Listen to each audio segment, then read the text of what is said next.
Salam hormat, terima kasih Ibu Eli atas kehormatannya. Setelah sekian beberapa bulan kemudian, saya diundang lagi untuk saya bisa berbagi sesuatu hari ini. Ini sebuah anugerah, sebuah kasih karunia Tuhan. Karena bagi saya hidup ini cuma karena kasih karunia saja. Jadi kalau kita dipakainya semua karena kebaikan Tuhan. Baik, saya ingin berbagi sesuatu hari ini, tapi izinkan saya sebelum kita berbagi sesuatu, sebelum saya berbagi sesuatu, mari kita berdoa bersama-sama, kita minta penyertaan Tuhan. Bapa, terima kasih, mengucap syukur buat kasih-Mu. Kami percaya bahwa hidup kami karena anugerah. Kami adalah alat-Mu. Sesuka-suka Tuhan memakai hidup kami. Tapi kalau Tuhan memakai hidup kami semua karena kasih karunia Tuhan. Bapa, berkati dan urapi hamba-Mu. Apa yang hamba bagikan, apa yang hamba sharingkan, apa yang hamba sampaikan Tuhan. Kiranya menjadi berkat bagi semua rekan-rekan hamba Tuhan. Semua saudara-saudara seiman yang saat ini bergabung bersama di jaringan doa khususnya Banten dan semua yang ada yang bergabung hari ini. Berkati Bapak. Dalam nama Yesus, ucap syukur buat kasih-Mu. Haleluya. Amin. Puji Tuhan. Sekali lagi, dengan tidak mengurangi rasa hormat, saya berterima kasih kepada Ibu Eli. Ya, ketemu 2 tahun yang lalu. Waktu saya diundang untuk saya khotbah di acara Natal di Kupang, terus kemudian saya ke Rote. Nah, Ibu Eli luar biasa, hatinya untuk Indonesia, hatinya untuk kota-kota. Dan saya ingin menyapa juga rekan-rekan hamba-hamba Tuhan yang juga bergabung hari ini. Ada Pak Ronald Riupasa, ada Ibu Sebayang juga, ada Pak Hendrik Kaya. Salam kenal, salam hormat Pak. Ada Pak Andreas Pasenan, ada Ibu Purnama Siregar, dan semua yang saya tidak bisa sebutkan satu persatu. Saya percaya bahwa dipakai Tuhan menjadi alatnya adalah sebuah anugerah dari Tuhan. Baik. Saya mengawali pelayanan saya belum terlalu cukup lama, mungkin sekitar 8 tahun, sama seperti tadi yang sedikit opening dari Ibu Eli. Saya lahir di kampung, jadi saya ini anak kampung, saya lahir di kampung, nama kampungnya Toili, itu tepatnya di Sulawesi Tengah. Ya, bertahun-tahun saya jadi pribadi yang sangat menghina Yesus. Kenapa? Karena saya bertumbuh di keluarga yang sama sekali tidak mengenal Tuhan. Keluarga besar saya semuanya kedar. Keluarga besar saya, satu pun tidak ada yang Kristen. Jadi saya bertumbuh di keluarga yang seperti ini.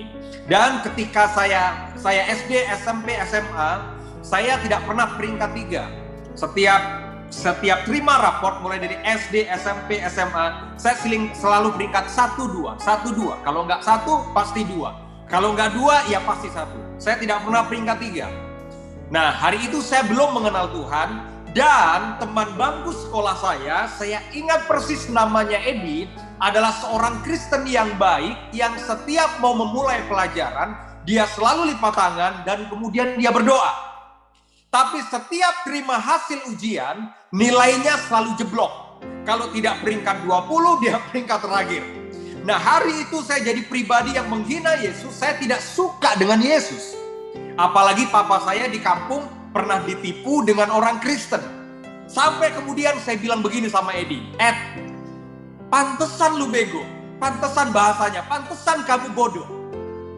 Bagaimana kamu gak bodoh? Setiap kamu memulai pelajaran, kamu selalu lipat tangan, berdoa, dan setelah itu kamu cium kalung salib yang ada Yesusnya pakai celana dalam. Itu yang saya lakukan, itu yang saya katakan ke Edi bertahun-tahun. Saya bilang begini, Yesus itu jorok, Yesus itu cuma pakai celana dalam, Yesus itu kotor. Bagaimana kamu bisa pintar sedangkan Yesus semua aja kotor dan jorok? Tapi saya ingat kata-kata Edi, dia bilang begini, memang Yesus itu jorok, memang Yesus cuma pakai celana dalam. Bahkan saya bilang, Tuhanmu itu mati di atas kayu salib. Tapi kemudian Edi bilang begini, kamu tahu nggak kenapa Yesus mati di atas kayu salib? Yesus mati di atas kayu salib karena dia buktikan dia mengasihi manusia.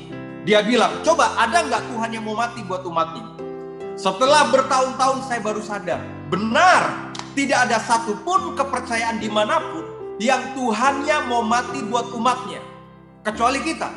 Di kepercayaan saya sebelumnya, semakin saya mengasihi Tuhan, saya diajar bahwa saya harus berkorban buat Tuhan saya, kalau perlu saya harus mati buat Tuhan saya. Tapi kekristenan beda. Kekristenan bukan kita yang berkorban buat Tuhan, tapi Yesus Tuhan yang berkorban buat kita. Jadi kalau saya sampai hari ini saya bisa melayani, saya bisa jadi berkat, apapun yang saya lakukan, setiap ketemu dengan siapapun saya bisa melayani. Satu saja, karena apa yang Yesus buat, bukan apa yang saya buat. Itu yang membuat saya bersyukur bahwa hidup ini karena kasih karunia Tuhan saja. Saya mengenal Tuhan, saya ingat persis itu sekitar mungkin 10 tahun yang lalu, tepatnya di apartemen Miami Bay di Jakarta, di Kelapa Gading. Saat itu sebagai anak muda dari kampung, saya kaget dengan kehidupan glamornya Jakarta.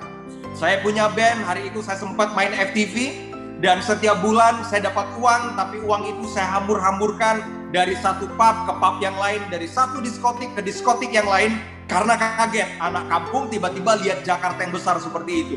Mulai dari pakai narkoba, mulai kehidupan free sex, mulai kehidupan yang hancur saya jalani. Tapi justru di tengah-tengah saya hancur dan remuk, yang orang lain menolak saya, justru Yesus dia temui saya. Saya ingat persis di apartemen Miami Bay, lantai 22. Saya ingat persis hari itu saya sedang putus asa. Karena papa saya di kampung tahu anaknya pakai narkoba. Papa saya malu sama tetangga-tetangganya. Hari itu saya merasa seperti papa saya sudah nggak peduli terhadap saya. Orang-orang tidak peduli terhadap hidup saya. Bahkan beberapa teman saya bilang begini, kamu itu hidupmu sampah, kamu cuma pakai narkoba, kamu nggak punya tujuan hidup. Hari itu saya memutuskan sepertinya lebih baik mati saja daripada semua orang nggak peduli. Tapi justru di tengah-tengah saya remuk dan hancur. Saya ingat persis di apartemen Miami Bay. Hari itu kalau tidak salah bulan seminggu sebelum 17 Agustus. Saya tidak tahu cara orang Kristen berdoa. Tapi hari itu saya tutup mata, saya bilang begini, Yesus tolong datangi saya. Nah saya berpikir ketika saya bilang, Yesus tolong datangi saya, begitu saya buka mata, Yesus ada di depan saya terus sambil dia berkata begini, aku Yesus yang selalu kamu hina. Ternyata enggak. Tapi pada waktu saya berdoa yang kedua kali, saya lipat tangan dan berdoa. Saya cuma bilang, Yesus datangi saya. Saya tidak cepat-cepat buka mata. Dan hari itu, tidak sampai 5 menit, saya merasakan ada satu pelukan kasih dari belakang. And I know it, saya tahu itu adalah Yesus. Dan dia berkata kepada saya, lewat hati saya, I love you. Aku mengasihi kamu. Itu yang membuat saya mengerti, kemanapun saya ketemu dengan siapapun, saya selalu bilang sama mereka, kalau hidupmu hancur, saya juga hancur. Kalau hidupmu jauh daripada Tuhan, saya lebih parah. Tapi justru, setiap anak yang terhilang, ketika dia sudah dekat dengan bapaknya, bukan dia yang berlari. Alkitab mencatat, ketika anak yang terhilang itu kembali kepada bapaknya, bapaknya dari jauh dia melihat, dan kemudian bapaknya berlari, bapaknya peluk, bapaknya cium. Ini yang saya percaya, seburuk apapun hidup kita, Bapa selalu ingin datang untuk mengubahkan hidup kita. Karena itu hari ini kalau saya bisa melayani, saya berbagi kepada Bapak Ibu semuanya. Saya tahu satu hal saja, semua karena kasih karunia-Nya. Proses demi proses saya lalui bagaimana mengikut Tuhan. Dan saya tahu bahwa hidup ini tidak akan pernah lepas dari proses. Tapi saya selalu punya prinsip dalam hidup saya, proses adalah cara yang tepat untuk mendewasakan hidup kita, untuk membuat kita lebih dewasa, dan yang paling penting untuk mengerti bahwa proses akan membawa kita progres. Tidak ada progres tanpa adanya proses. Hari ini kebetulan saya ada di kota Manado. Saya baru saja menikah, Tante Eli, sebulan yang lalu. Saya baru saja menikah dengan seorang dokter yang cinta Tuhan. Dan hari Jumat kami akan ke Jakarta. Hari Jumat saya akan ke Jakarta bersama dengan istri. Kebetulan saya diundang pelayanan di GBI Bekasi, Pak Yohanes Anwar. Sabtu juga pelayanan, dan melayani Tuhan adalah anugerah. Jadi hari ini kalau saya pelayanan kemana-mana, saya sudah tidak bisa seorang diri lagi. Tapi saya punya seorang istri, dan istri saya dokter yang cinta Tuhan. Dan doakan agar apa yang terus kami buat memberkati banyak orang. Baik. Sedikit opening kesaksian hidup dari saya. Dan hari ini saya ingin berbagi sesuatu tentang kebenaran firman Tuhan kepada Bapak Ibu semuanya. Sekali lagi saya berbagi hari ini bukan karena saya lebih tahu, tapi saya mau belajar juga dari Anda semua hamba-hamba Tuhan yang luar biasa. Izinkan saya berbagi sesuatu dengan perenungan dan rema yang saya dapatkan dari Tuhan dengan apa yang terjadi akhir-akhir ini. Saya tahu bahwa di selama pandemik ada banyak orang yang mengeluh. Mungkin beberapa Bapak Ibu yang punya bisnis juga mengeluh ekonomi mulai ambruk, mengeluh pekerjaan juga terguncang. Ada beberapa tempat terus kemudian harus memberhentikan karyawan mereka, ribuan orang dirumahkan, ribuan orang di PHK karena pandemik ini. Dan ternyata di Alkitab tidak pernah menulis bahwa keadaan dunia semakin hari semakin baik, tapi memang keadaan dunia semakin hari semakin jahat. Sampai muncul satu virus disebut dengan nama COVID-19, virus corona, dan kemudian berdampak ke semua hal, termasuk ke gereja Tuhan. Tapi ternyata selalu ada kebaikan Tuhan di dalamnya. Biasanya orang tidak melek pelayanan media, tapi justru karena COVID, gereja mulai berpikir bagaimana menjangkau jiwa-jiwa lewat pelayanan media.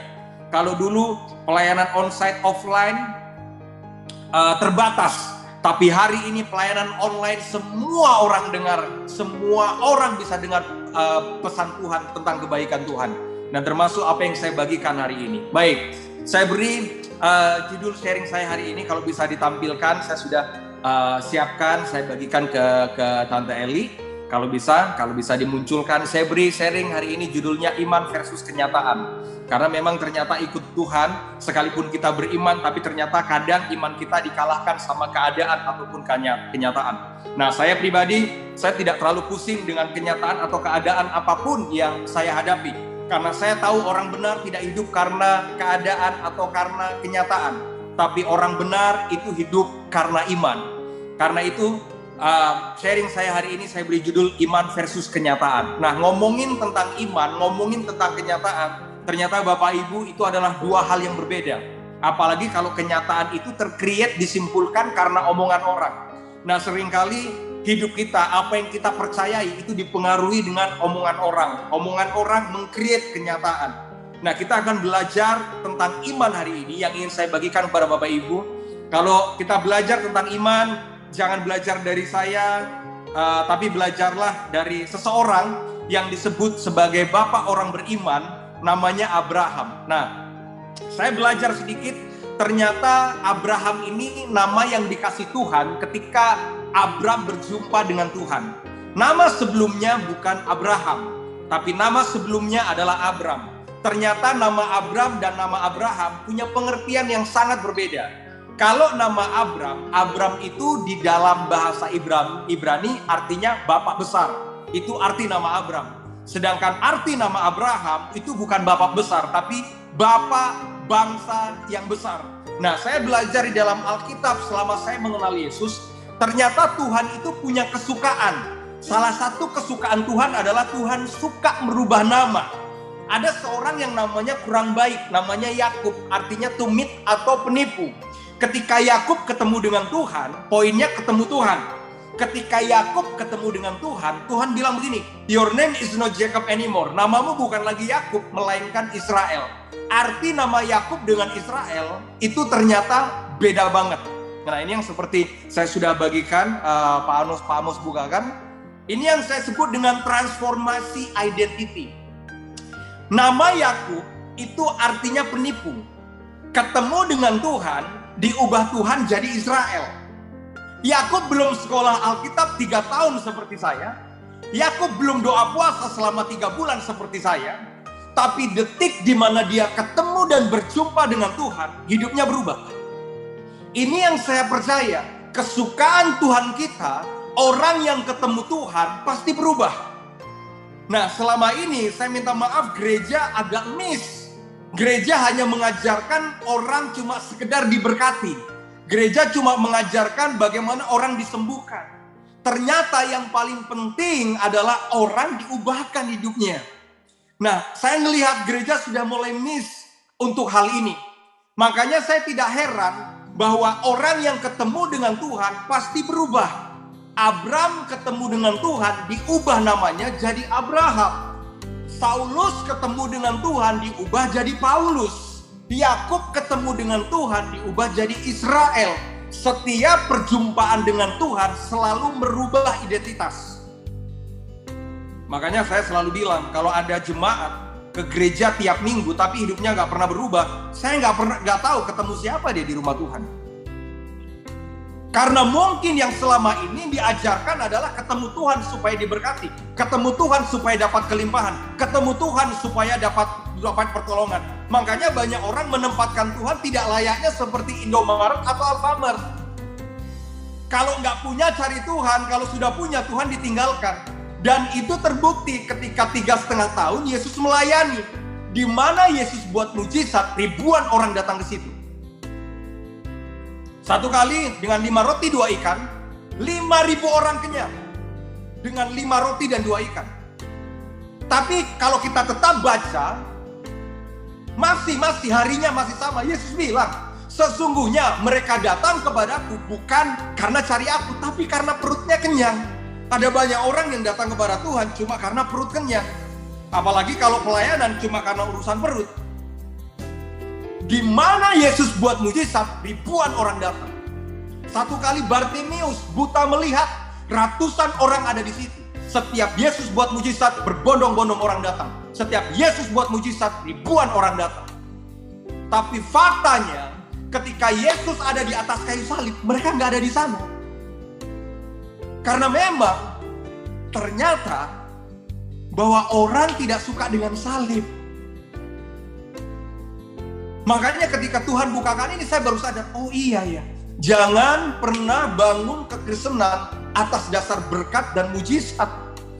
Karena Lazarus yang bangkit dari kematian, Bartimeus yang buta melihat, Yesus ada di atas kayu salib, mereka nggak ada di sana.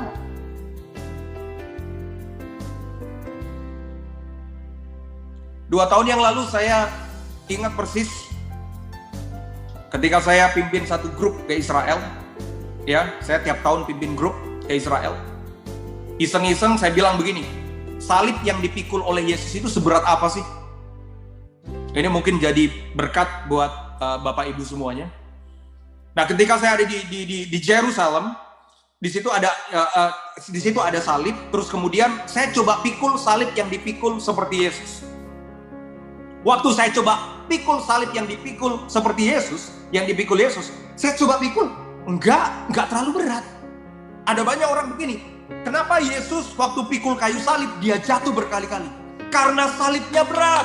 Enggak, bukan salibnya yang berat. Bukan. Yesus jatuh berkali-kali ketika dia pikul salib bukan karena salibnya berat. Tapi karena sebelum Yesus pikul kayu salib, dia dihajar, dia dicambuk, dia dihajar, dia dicambuk. Dan cambukan Romawi itu ada mata pengahitnya di ujungnya. Jadi ketika Yesus dicambuk, tubuhnya tergores, darah keluar. Kebetulan istri saya dokter. Kalau orang sudah berdarah-darah, maka orang jadi lemas, nggak kuat, nggak ada tenaga. Makanya saya tahu alasannya kenapa Yesus jatuh berkali-kali. Karena dia udah lemas, dia nggak punya tenaga. Dia jatuh, tapi dia nggak menyerah. Dia tahu yang dia pikul ini adalah keselamatan, tutup yang membawa keselamatan. Dia pikul lagi, dia jatuh lagi, dia ambil lagi, dia pikul lagi, dia jatuh lagi, dia pikul lagi. Sama seperti kita, ketika kita melayani jiwa-jiwa, kita pikul beban orang-orang yang jauh dari Tuhan, pakai narkoba, lesbian, gay, kita diomongin, kita digosipin, tapi kita tetap setia pikul salib.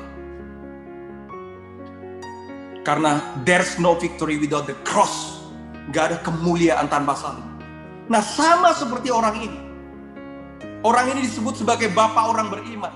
Tapi dalam Kejadian pasal yang ke-15, apa yang ingin saya bagikan kepada Bapak Ibu, Kejadian pasal 15 ayat yang pertama, Alkitab mencatat begini. Kejadian 15 ayat yang pertama. Kemudian datanglah firman Tuhan kepada Abram dalam satu penglihatan. Jadi hari itu Abram dapat penglihatan. Kejadian 15 ayat yang pertama, itu ada di atasnya, kalau bisa ditampilkan.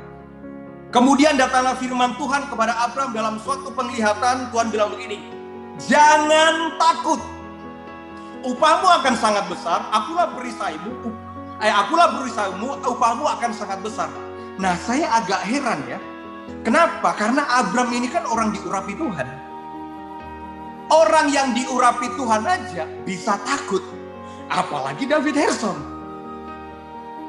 Saya mungkin baru merasakan Tuhan, tapi Abram bukan hanya merasakan Tuhan, dia ketemu Tuhan. Orang yang begitu dekat dan ketemu Tuhan, tiba-tiba Tuhan bilang, Abram, jangan takut. Waktu Tuhan bilang jangan takut, berarti Abram takut. Bapak Ibu, hamba-hamba Tuhan atau saudara kekasih, kita ini kan juga bisa takut kan? Tapi kan nggak mungkin kita bilang sama jemaat, oh aku takut loh ya, aku takut loh ya. Enggak. Sudah, nggak usah ada dusta di antara kita. Saya nggak tahu Bapak Ibu yang Bapak Ibu takutkan apa. Tapi sebagai manusia kadang kita takut. Takut mungkin yang sudah berkeluarga, anak kita akan makan apa, pekerjaan kita akan seperti apa, pelayanan kita seperti apa. Ada hal yang bisa membuat kita takut. Sama seperti Abraham, hari itu dia takut. Makanya Tuhan bilang begini, Bram, jangan takut. Kurang diurapi apa Abraham? Dia ketemu sama Tuhan, tapi hari itu dia takut. Nah, takutnya Abraham apa sih? Takutnya bukan karena Abraham punya hutang. Tapi ayat yang kedua, Alkitab mencatat begini, Abraham menjawab, ya Tuhan Allah. Nah, ternyata bahasa vokal sama bahasa tubuh itu beda. Bahasa vokal sama bahasa tulisan itu beda. Saya kebetulan 2 tahun lebih, saya tulis sinetron FTV di Indosiar. Judulnya Hikmah, itu di Indosiar. Itu 2 tahun lebih saya bersama dengan tim. Saya hamba Tuhan, tapi juga saya bergerak di dunia entrepreneur, bahkan sampai hari ini. Jadi karena saya pernah tulis FTV, jadi saya tahu bahasa vokal tubuh ini sama bahasa tulisan itu beda. Kalau kita baca ayat yang kedua, ketika Tuhan bilang, Bram jangan takut, Abraham kan menjawab, ya Tuhan Allah, ya Tuhan Bapa. Enggak. Sebenarnya jawaban Abraham itu enggak begitu.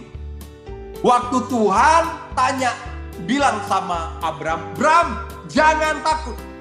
Bapak Ibu, Abraham itu jawabnya begini, ya Tuhan Bapa, ya Tuhan Allah, gitu.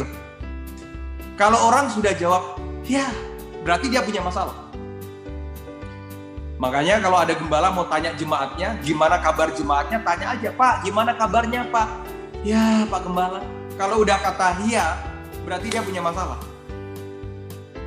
Nah, sama seperti jawaban itu, Abraham punya masalah. Dia bilang begini, ya Tuhan Allah, apakah yang akan kau berikan kepadaku? Dia udah melembus. Apakah yang kau berikan kepadaku? Karena aku akan meninggal. Oh, ini toh masalahnya.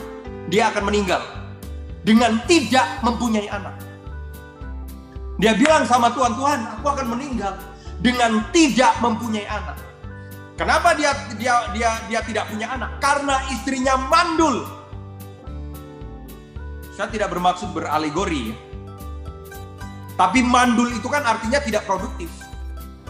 Saya takut istri-istri Tuhan yang disebut sebagai gerejanya mempelai Kristus juga sama seperti Sarah, mandul. Kita cuma sibuk dengan program gereja, tapi kita mandul untuk melahirkan pertobatan. Kita cuma sibuk ngomongin tentang berkat, tapi kita lupa untuk ngomongin jiwa-jiwa. Saya kebetulan pendeta yang aktif sekali di Instagram. Nanti Bapak Ibu bisa cek di Instagram. Itu di David Herson. Itu sekarang kalau tidak salah ada sekitar 68.000 teman-teman muda yang juga orang tua juga yang menikmati apa yang saya bagikan. Persis hari ini saya naikkan video tentang Mahatma Gandhi. Why? Ini pelajaran buat kita semua. Ternyata Mahatma Gandhi, saya baca biografinya, saya tonton filmnya. Ternyata Mahatma Gandhi seorang pembaca Alkitab dan pengagum Kristus. Tapi sorry to say, dia suka baca Alkitab, dia kagum sama Kristus, tapi dia nggak suka sama orang Kristen. Karena dia lihat orang Kristen kok nggak seperti Kristus yang dia baca. Coba kalau hari itu dia diterima sama orang Kristen, karena dia cuma melihat orang Kristen, dia melihat, dia baca Kristus mengajarkan tentang kasih, sedangkan banyak penjajah bunuhin orang-orang India. Makanya dia bilang, oh orang Kristen itu nggak seperti Kristus ya. Itu yang buat saya ternyata Kristen itu nggak terlalu penting. Yang penting apakah kita jadi jawaban buat orang lain.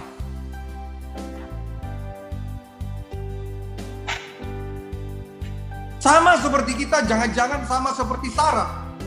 Kita kenal Tuhan, tapi kita mandul. Mandul tidak produktif. Bapak Ibu, saya benar-benar mulai detox lagi pelayanan saya. Benar-benar saya mulai detox lagi pelayanan saya.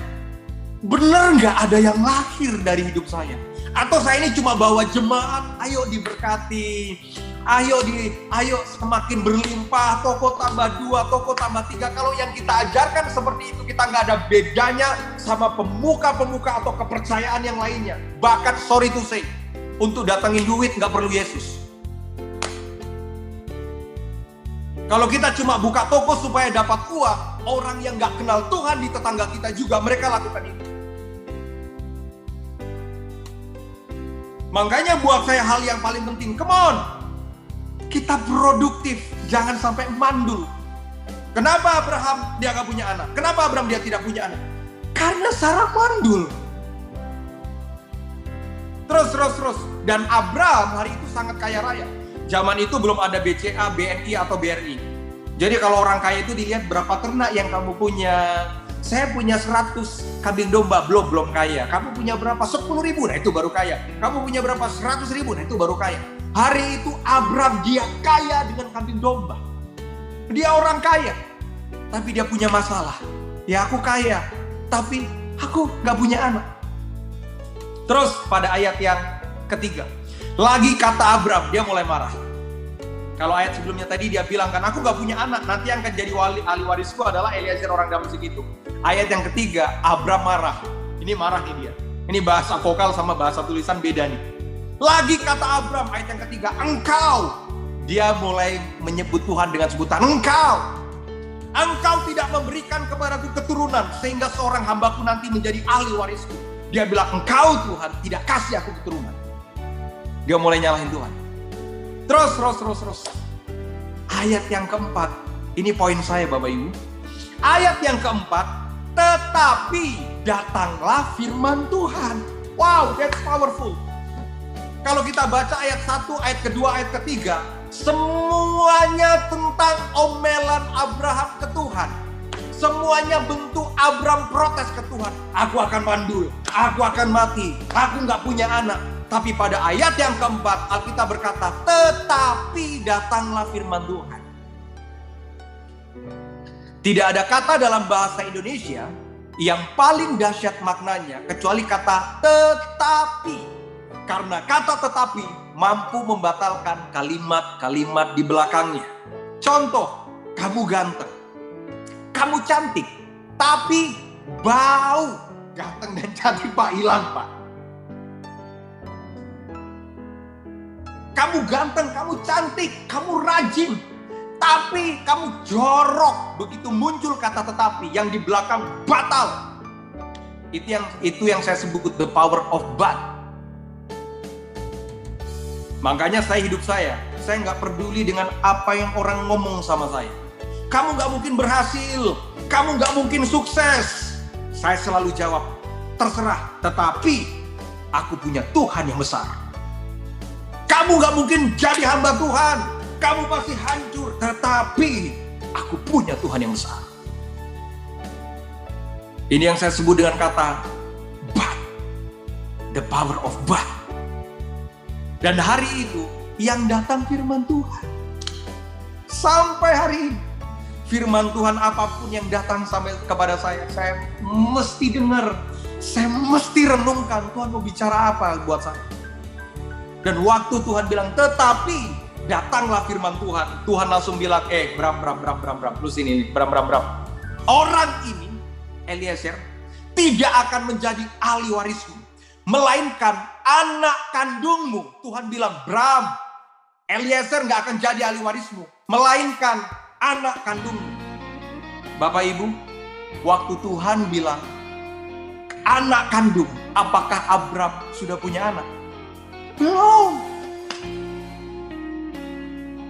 Tapi Tuhan bilang begini, melainkan anak kandung. Waktu Tuhan bicara anak, Abraham belum punya anak. Nah seringkali ketika kita berdoa, kita minta, Tuhan belum kasih, belum dikasih, belum tentu dia tidak akan kasih. Belum dijawab, belum tentu dia tidak akan jawab. Karena memang di balik kata belum, Tuhan akan berperkara untuk memproses dan mendewasakan kita. Saya 1 bulan yang lalu baru saja menikah dan saya menunggu waktu 2 tahun. Saya ngalamin proses Tuhan. Oh ya, bulan 2 saya memutuskan saya ke Singapura dan saya mau ke Australia. Karena saya merasa, Tuhan, kenapa Tuhan? Ada banyak proses yang diizinkan Tuhan buat saya. Orang kalau lihat David Terson hari ini, David Terson yang pelayanan di media, terbang sana sini pelayanan. Tapi saya pernah ngalamin hal yang buat saya, Tuhan, kok seperti ini? 5 tahun yang lalu, opa saya dipanggil Tuhan. Opa saya cinta anak, cinta istri, cinta keluarga. Tiba-tiba saya sedang memimpin KKR di Kota Palu, Sulawesi Tengah. Itu tempatnya di GBDI Gajah Mada, Pak Heski Bangguna. Tiba-tiba malam saya ditelepon sama mama saya.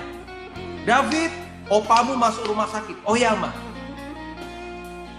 Gak sampai beberapa saat tiba-tiba mama saya telepon nangis-nangis. David, opamu sudah dipanggil Tuhan. Opa saya cinta anak, cinta istri, cinta cucu-cucunya. Sampai saya bilang begini sama Tuhan. Tuhan, gak salah. Kenapa bukan opa-opa yang tukang mabuk, tukang main judi? Kenapa bukan opa-opa itu aja yang Tuhan ambil, Tuhan bunuh, bahasa saya. Tidak sampai 3 bulan setelah opa kandung saya dipanggil Tuhan, giliran papa kandung saya dipanggil Tuhan. Papa saya cinta anak, cinta istri, papa saya majelis di salah satu gereja GKST, Gereja Kristen Sulawesi Tengah di kampung saya. Saya bilang sama Tuhan, Tuhan ini terlalu cepat, nggak sampai 3 bulan. Dari opa kandung saya, giliran papa kandung saya. Dan hari itu kami keluarga udah cinta Tuhan. Saya juga sudah pelayanan jadi pendeta. Tapi kenapa seolah-olah keadaan yang tidak baik yang menimpa kami? Tapi dari kejadian itu saya belajar, Bapak Ibu. Saya ingat persis, seminggu sebelum papa saya dipanggil Tuhan, itu sementara saya lagi ada di Tangerang, saya habis khotbah di GBI Glow Tangerang. Setelah itu saya telepon Pak Gilbert. Om Gilbert bilang sama saya, David, ngana mesti percaya, kamu harus percaya. Papamu akan sembuh, papamu akan jadi kesaksian bagi banyak orang. Tiba-tiba seminggu kemudian papa saya dipanggil Tuhan. Sampai saya bilang, kenapa bukan papa-papa tukang mabuk, tukang pukul istri, papa-papa yang suka main judi, kenapa bukan papa-papa itu aja Tuhan? Kenapa harus papa saya? Tapi dari kejadian itu saya belajar. Selama ini yang saya mengerti mujizat adalah sakit sembuh. Selama ini yang saya mengerti adalah mujizat buta melihat. Tapi ternyata enggak. Itu bagian dari mujizat.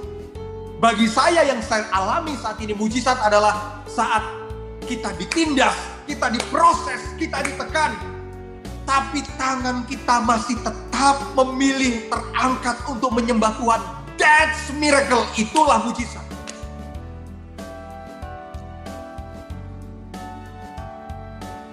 Makanya mungkin hari itu Yesus bukan salibnya, tapi yang dia lihat Golgotanya. Golgota lah yang membuat Yesus untuk dia setia sampai dia mati. Kemuliaan kita bukan berkat. Kemuliaan kita adalah salib. Nggak banyak orang yang mau pikul salib, nggak banyak. Bahkan salib yang dipikul oleh Yesus bukan salib Yesus. Harusnya yang disalib adalah Yesus Barabas. Tapi Yesus gantikan itu. Seringkali kita harus gantikan posisi orang-orang yang sudah tidak peduli dengan orang-orang yang hidupnya hancur. Tapi kita mau pikul salib itu. Padahal kita sendiri sudah berdarah-darah. Saya nggak tahu apa yang berdarah-darah di dalam hidup kita. Mungkin keadaan keuangan kita berdarah-darah. Tapi kita mau pikul salib orang lain. Kita mau pikul salibnya Barabas.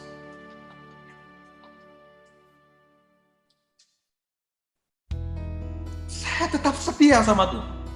Saya bilang, Tuhan, kalau ini salib yang harus aku pikul, aku setia Tuhan. Padahal saya sudah berdarah-darah. Tapi saya mau setia. Dan mungkin itu yang dirasakan sama Abraham. Apalagi ketika dia menyandang nama dengan sebutan Abraham, Bapak bangsa yang besar. Arti nama Abraham, Bapak banyak anak. Anaknya berapa, Pak? Enggak ada. Itu masalah, Pak. Seringkali kita beriman, yang terjadi tidak sesuai dengan kenyataan. Masih tetap setia nggak kita sama Tuhan? Seringkali kita percaya aku diberkati, tapi pulang ke rumah, dapur tidak mengepul, rekening kosong. Masih setia nggak kita sama Tuhan? Saya yakin Abraham mengalami itu. Abram mengalami itu. Namanya bagus, Pak. Nama Bapak siapa? Pak, saya David Herson. Nama Bapak siapa? Nama saya Abraham. Arti nama Abraham apa, Pak? Bapak bangsa yang besar. Bapak banyak anak. Wah, Pak, anaknya berapa, Pak? Enggak ada. Apalagi ketemu orang Manado yang habis makan rica-rica yang pedas, Tante Eli. Gosip berjalan. Tahu nggak kenapa Abraham nggak punya anak? Kenapa? Karena mungkin Abraham sedang dalam kutuk keturunan. Seringkali orang menyimpulkan yang salah dengan apa yang kita alami karena mereka nggak ngerti. Makanya benar, jangan berupaya buat orang ngerti. Karena memang yang tahu kita cuma Tuhan yang ngerti. Nah, poin saya tidak lama lagi pada ayat yang kelima. Waktu Tuhan bilang, enggak, anak kandungmu nanti yang akan jadi ahli warismu. Ayat yang kelima, Alkitab mencatat begini. Lalu Tuhan membawa Abram keluar. Berarti Abram sebelumnya di dalam ya. Kalau ada kata, lalu Tuhan membawa Abram keluar. Berarti sebelumnya Abram ada di dalam. Nah, Abram ada di dalam mana? Abram tidak punya rumah, tapi kemana-mana Abram bangun kemah. Abram bangun tenda. Tuhan bilang begini, coba lihat ke langit, hitunglah bintang-bintang. Ini keren, ini powerful, I love it. Abram gak akan pernah lihat ke langit, Abram gak akan pernah bisa lihat bintang, kalau Abram cuma di dalam kemah. Makanya ayat yang kelima Tuhan bilang begini, lalu Tuhan membawa Abram keluar. Karena pada ayat pertama sampai keempat, Abram posisinya di dalam kemah. Orang kalau di dalam kemah, tidak bisa lihat bintang di langit, tidak bisa lihat pasir di laut. Maksud saya apa? Maksud saya, kalau kita cuma di dalam kemah, ya kita nggak bisa lihat apa-apa.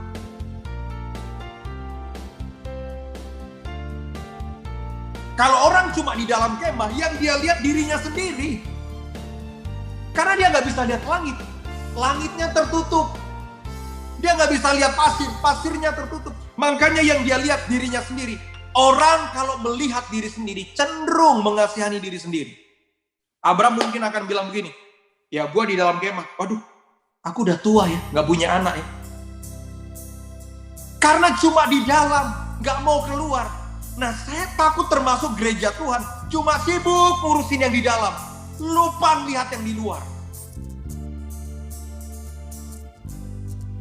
Kita cuma sibuk sama program-program yang di dalam. Padahal yang di luar sana, orang sudah mau mati. Yang di luar sana butuh pertolongan kita. Yang di luar sana butuh kita ada di sana. Tapi kita sibuk, mainan kita cuma di dalam. Salah satu hal yang membuat saya juga terjun di marketplace. Karena saya merasa mimbar yang setiap Sabtu dan Minggu, yang selalu saya khotbah, saya ketemu cuma dengan orang itu. Kalau nggak Kristen, Kristen. Kalau nggak Kristen, Karisten. Kalau nggak Karisten, Kristen lagi. Ya kan, bahasa Kupang itu kan ada bahasa Karisten, Pak. Kalau ditanya, agamanya apa? Bukan Kristen. Kristen, Pak. Ada yang bilang Karisten. Setiap satu minggu saya cuma ketemu itu. Kalau nggak Kristen, Kristen. Kalau nggak Kristen, Karisten. Sedangkan yang di luar sana ada banyak orang yang mereka mungkin no hope, gak ada harapan butuh kita. Saya bersyukur, saya bolak-balik. Ini kami Jumat ke Jakarta, saya dengan istri, terus kemudian nanti akan balik ke Manado. Kami di Manado bangun usaha, salah satunya properti yang kami bangun. Pak, saat ini sudah ada 65 orang. Dan karena atas anugerah Tuhan, ada 2 orang yang sudah terima Tuhan. Mimbar GBI saya, mimbar GPDI saya, Mimbar apalagi, mungkin ada Gemim atau mimbar GKST, GPIB. Mimbar saya organisasi kecil. Tapi ketika saya coba bawa Kristus keluar, wow, orang bisa lebih jujur. Ya Pak, saya gay Pak. Ya Pak, hidup saya hancur Pak. Makanya saya nggak heran, Farisi nggak bisa dekat sama pelacur. Farisi nggak bisa dekat dengan pemungut cukai. Karena Farisi cuma sibuk urusin bait suci.